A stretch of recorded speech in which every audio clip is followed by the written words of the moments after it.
What's up, y'all? It's Kelly Matthews. Welcome to my YouTube channel. I think it's only right that we kick things off by giving you my top 5 glute exercises.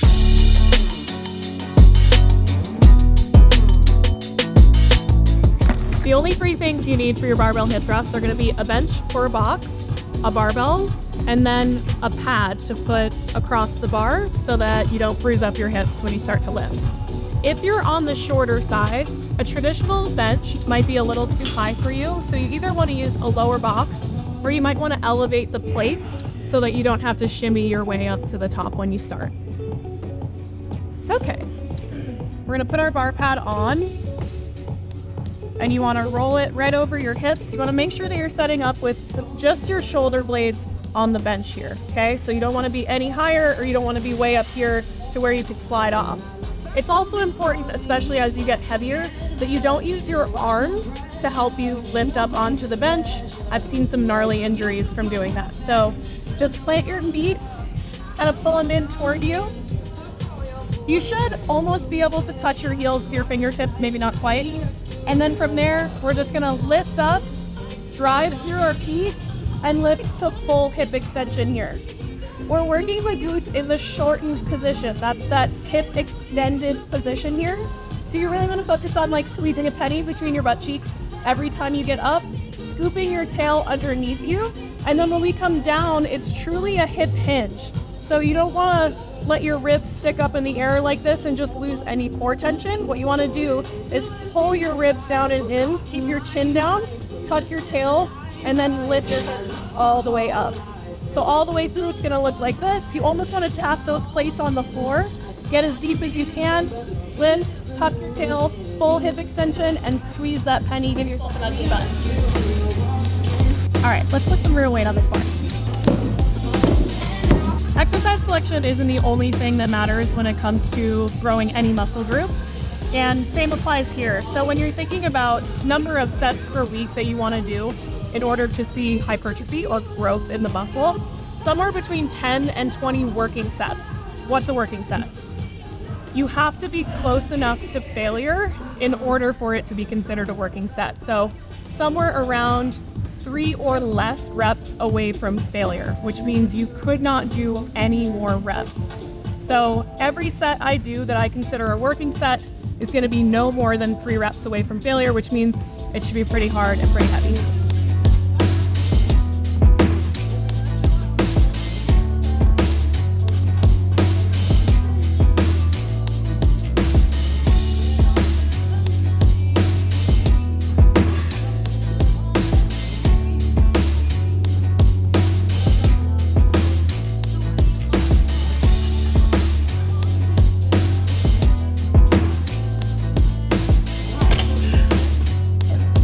All right, let's move on to our deadlifts. Up next, we have a deficit sumo deadlift. Your setup is gonna look something like this. So as you can see, I have 2 bumper plates set up so that I can stand on top of them. And then I have my plates on my barbell frame. If you have a low step, that would work pretty well too. You just have to make sure that the plates won't be on the step as well.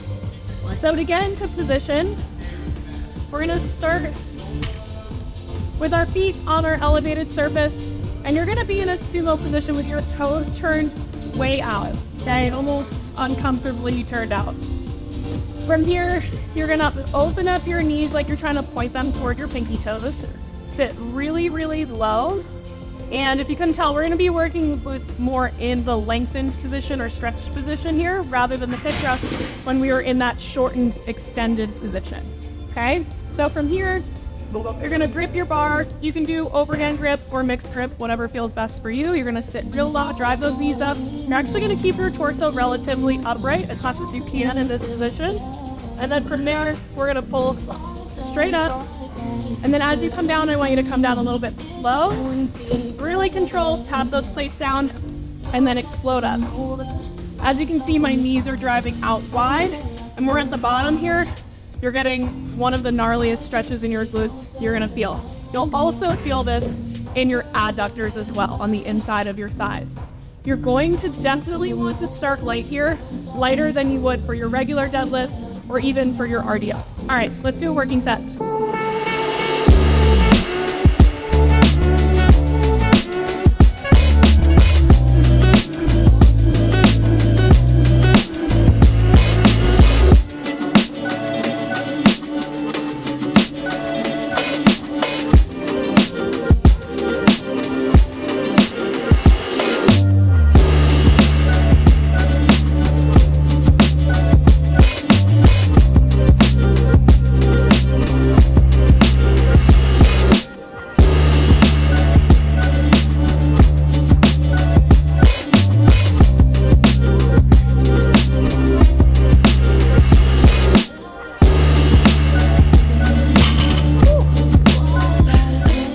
movement number 3 is going to be our rear foot elevated split squat. It's going to be a glute focused variation.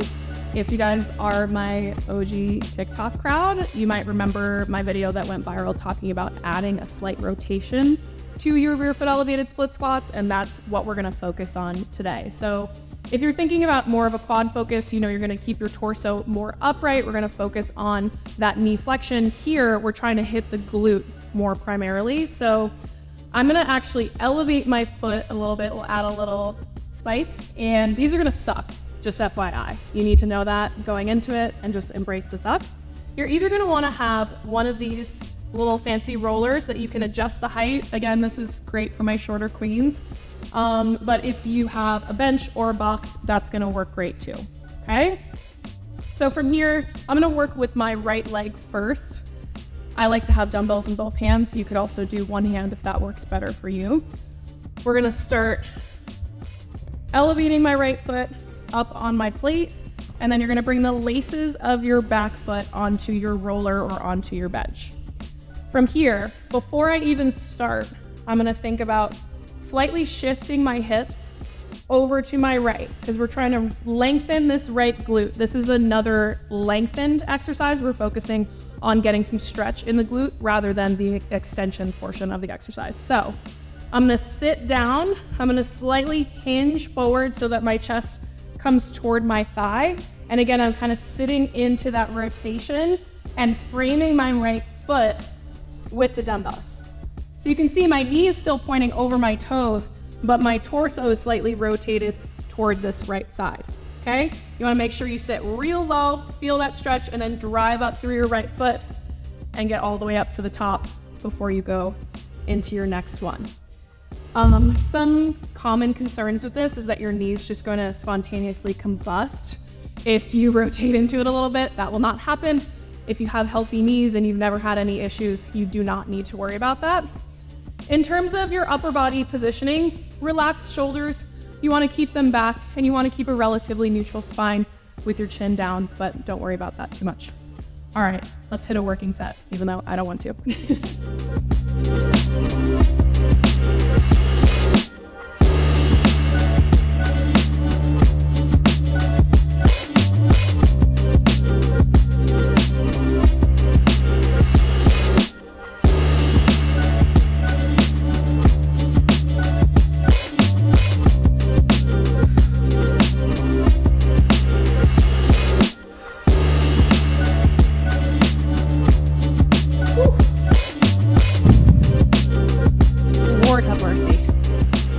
One thing you want to make sure that if you're using an elevation on your front foot, which you don't have to, again, it's just going to add more range of motion, you have to make sure that you're dropping this knee lower than the threshold of this plate. Because if you're just coming in here, you might as well just have your foot on the floor. So if you're using a deficit, you want to sit low into that deficit. And as you can see, I'm getting more flexion in the knee and I'm getting more flexion in the hip.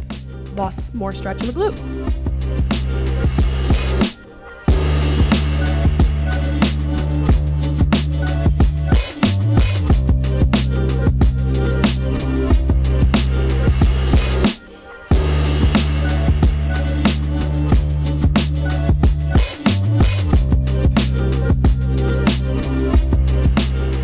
All right, now we're gonna move on to a 45-degree hip extension on the back extension machine.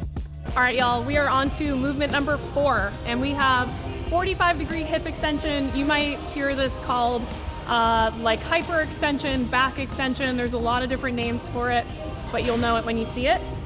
Setup can be a little bit tricky on this, and there's a lot of different cues out there that I think are really confusing to people. So I want to just simplify it a little bit for you guys. First and foremost, you want to set up the height of the pads to be right at the bony fronts of your hips. Okay, so you feel those spots that kind of stick out. That's going to be right at the top of your femurs, and you want that to line up with the top of the pad. Okay, so this is probably a little too tall for me. Let's see. All right, so that's about perfect for me. When it comes to foot positioning, some people like to turn their toes out to have it be just a little bit easier to focus on the glutes. I don't really worry about foot positioning too much.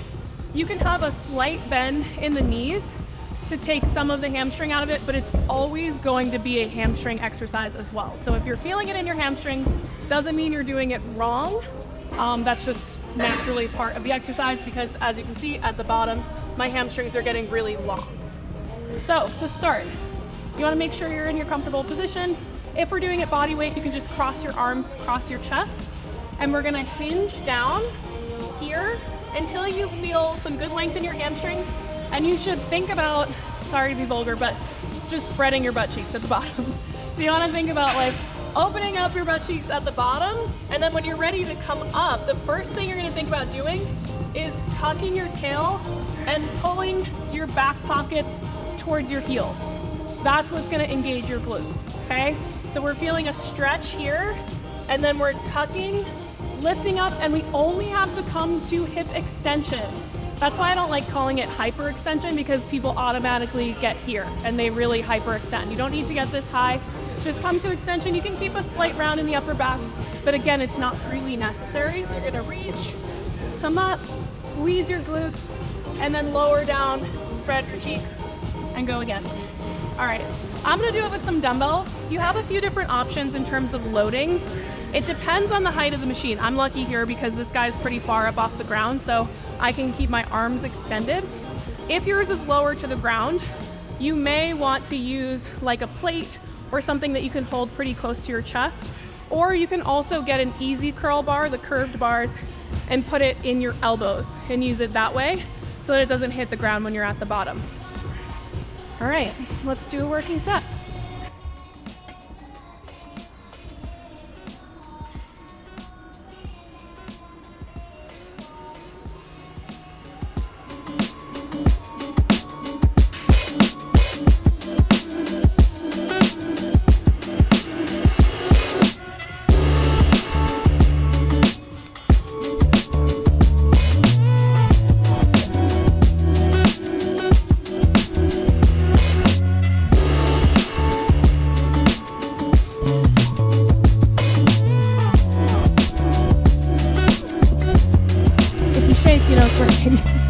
Another good cue to think about is on the way down, you want to think about pushing the arches of your feet into the foot pads. Okay, so as you lower down, kind of push those arches down to keep you rooted.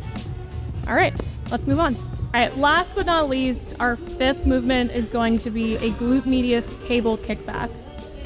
So when it comes to kickbacks, they're not going to be the exercise that grows your glutes the most, but we still need to think about that glute medius muscle. Our glute max is the big one, okay? That's where you get your volume.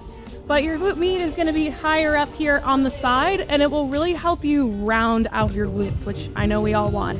So you are gonna need some kind of ankle strap, or you can use a regular handle and strap that around your foot or ankle, but luckily we have an ankle strap today. So I'm gonna strap this on. I also set up a bumper plate next to the cable because I'm gonna elevate my standing leg on here so that when I swing my leg, my foot doesn't get caught on the floor. It just gives me a little more room to reach. So I'm gonna strap my right foot up to the cable without falling over. This is not an exercise you wanna start really heavy with. Start light and make sure that you're nailing the form, and then over time you're going to load it a little bit heavier as you get stronger, but don't prioritize going really heavy here. My left leg's gonna be my standing leg. You can use the pull of your cable to help stabilize you. What you don't wanna do is get way down here and get into like a full hip hinge position for this exercise. That's not what we want because we're working on hip extension here. So we're only going as far back as our hip will allow us to extend at the top. We also want to point our foot slightly out, about 45 degrees out, so that you are pulling at the same angle your glute med muscle fibers to pull, okay? So from here, we're gonna hold on. I'm gonna reach my legs slightly forward so that I can get a little length here. And then from there, I'm gonna drive up and back, keeping my toe turned out in that direction the whole time, okay? Little reach forward, pull it back, and I'm getting a good squeeze of the top, but I'm not turning it into like a ballerina kickback. One thing to focus on as well is just keeping your tail tucked. That will keep you from extending too much at the low back.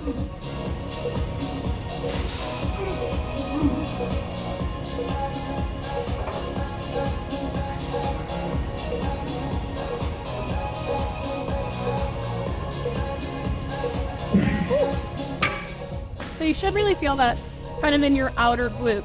A lot of people also say that they feel it in their standing leg. That's not really a problem, as long as you're still feeling it on your working side as well. You also might be going a little bit too heavy and stabilizing is just too hard for you. So you want to stay in the higher rep ranges with these since you're going lighter, and again, making sure that you're going close enough to failure so that you can grow that muscle. All right, guys, that's it for my top 5 glute exercises. Thank you for joining me. If you want to see more from me, please make sure you subscribe. And if you want to find me on Instagram or TikTok for more fitness content, my handle is @Kelly L. Matthews. Thanks, guys.